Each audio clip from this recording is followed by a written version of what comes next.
Hey everybody, this is Mr. Piercy, and we're going to be looking today at properties of parallelograms. So if you haven't had a chance to watch it, go back and watch the demonstration video that I gave you that shows why these properties exist in the first place. Because what we'll be focusing on here in this lesson is just how will we use them. So the demonstration shows why these properties exist. This video is getting into how we will use those properties. Well, uh, quadrilaterals come and there's lots of different types of quadrilaterals that we can have. One of the more basic types of unique quadrilaterals is going to be a parallelogram. And by its name, a parallelogram indicates that the opposite sides must be parallel to each other. Well, one of the interesting things about the fact that the opposite sides being parallel to each other creates is what we're seeing in this middle box here.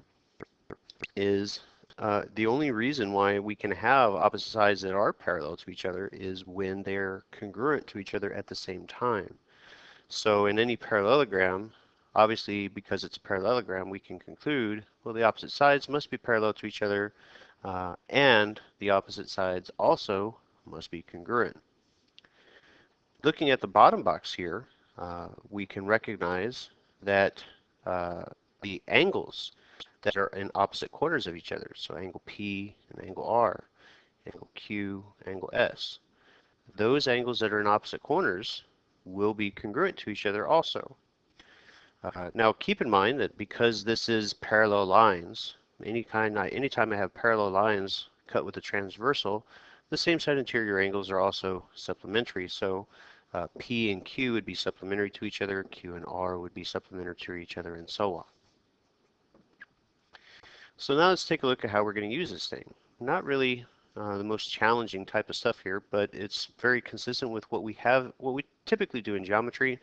We're recognizing can we establish the relationship between the uh, sides or angles of some figure, and then substitute some values in order to solve a problem based on that.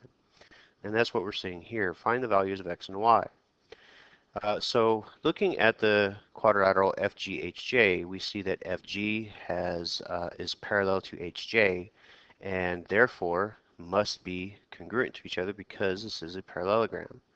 So because the two figures, or because this is a parallelogram, those two segments are the same.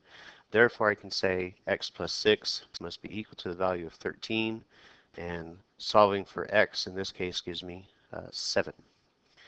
And the other characteristic that we're seeing here is that the angles in opposite corners of a parallelogram must be congruent to each other. So angle F and angle H must be congruent, and since angle F is 68, then that means angle H also must be 68 degrees. So here, this is kind of what I had at the beginning of the presentation, this theorem that says that the consecutive or the same side interior angles are supplementary to each other. So that's kind of what we're looking at. And if you notice here in the example 2 that we're looking at, we kind of have this gate. It looks, I don't know, maybe like a baby gate, or maybe uh, something that you would see like a gate that would close the door of like a service elevator or something like that.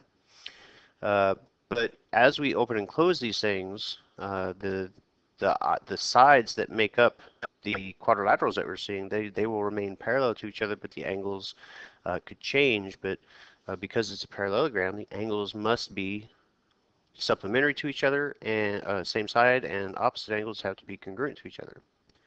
So it's asking us, what is the measurement here at angle D? We want to know what's the angle measurement here if the angle here at A is 65 degrees. Well, the fact that they're same side angles of a parallelogram, that means that they have to be supplementary, and so I'm going to say 180 minus 65 and say that angle D is going to be 115 degrees. So take a moment and go ahead and work out these 3 problems on your own, and when you are done, hit play on the video again so you can compare your answers with mine. Okay, so hopefully we have our answers worked out. All we're seeing here is essentially just the three characteristics of the parallelogram that we have talked about already. Uh, the opposite sides will be congruent to each other, the opposite angles will be congruent to each other, and the angles on the same side will be supplementary to each other. Those are the three characteristics that we're looking at in this figure. So looking at part one, find the value of x. Well, LM and NK, those are congruent to each other because they're parallel and in a parallel, or they're opposite sides of a parallelogram. So I'm going to start it off by saying those two segments are equal to each other. So 2x minus 3 is equal to 37, and solving for x, I get 20. Part two is a really straightforward problem. Angle L and angle N, because they're on opposite sides, or opposite corners I should say, they are congruent to each other, so Y must also be 123 degrees. And Z is located at angle K, so angle K and angle L are same side interior angles, they're supplementary to each other, so we subtract the 123 from 180, and I get Z to be 57 degrees. Now here's another unique characteristic that we demonstrate in the other video, the demonstration video, as far as why these properties exist, or where did they come from. And that has to do with the fact that a parallelogram has diagonals that will bisect each other. This is a new thing that, so the other ones are kind of obvious and straightforward, but this is a new one that we may or may not be aware of. And this is true for every every parallelogram that we see. The opposite angles, or I'm sorry, the diagonals will always bisect each other. Now, I don't know if they're using point M here, specifically the letter M, but if two segments bisect each other at the same place, then they share a midpoint. And that's why I think maybe they use the capital letter M here, because that would be the midpoint of both of the diagonals. Now here we're looking at a figure, and we want to know, well, what is the coordinate of the point where the two diagonals intersect? Well, again, because the diagonals bisect each other, wherever they do that, that's going to be the midpoint of the diagonals. And so we can use the midpoint formula to help us figure that out. Now, I'm not going to pay attention to this to the solution that they're giving us right now. I'm going to just focus on the figure. If I was given this problem and I was asked, well, find the coordinates of point W. Well, we have four coordinates with which to work. We have S, T, U, and V.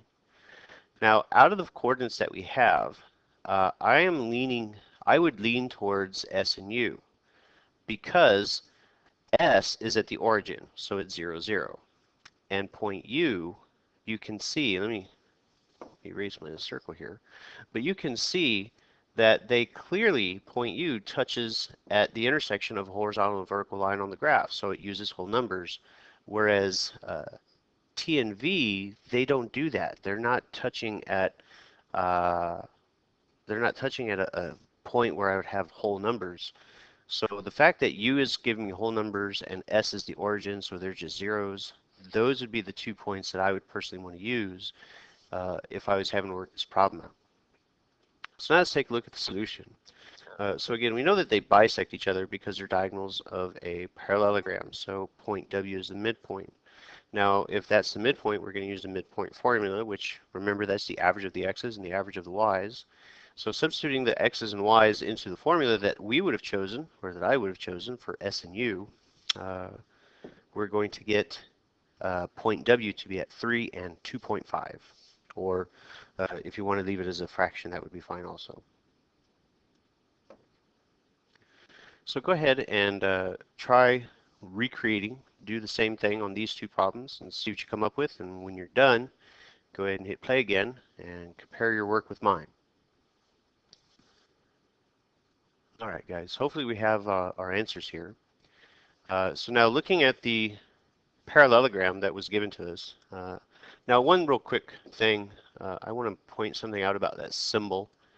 That symbol is not exclusive to parallelograms. They are using it to represent a parallelogram in this case. However, the symbol that you're seeing there where it says quadrilateral VWXY or parallelogram VWXY. That is a symbol that is used basically for just quadrilaterals. It's not indicating that it is a parallelogram. For our purposes in this lesson, that's what we're talking about. So we can say, yeah, it is. But generally speaking, if you see that symbol, you can't assume that it's a parallelogram. All you know is it's talking about a quadrilateral. So we want to know what are the coordinates of point Z, which again is the point where the diagonals bisect each other. So it's a midpoint of something. Now looking at the four coordinates, this one's different than the one that we saw a second ago. V, W, X, and Y are all going to use whole numbers, so they're all perfectly good. Now personally, again, because V is at the origin, it has coordinates of 0, 0.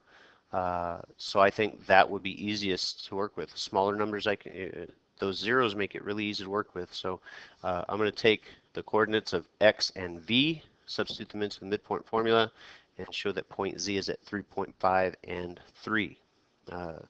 Could you just count it?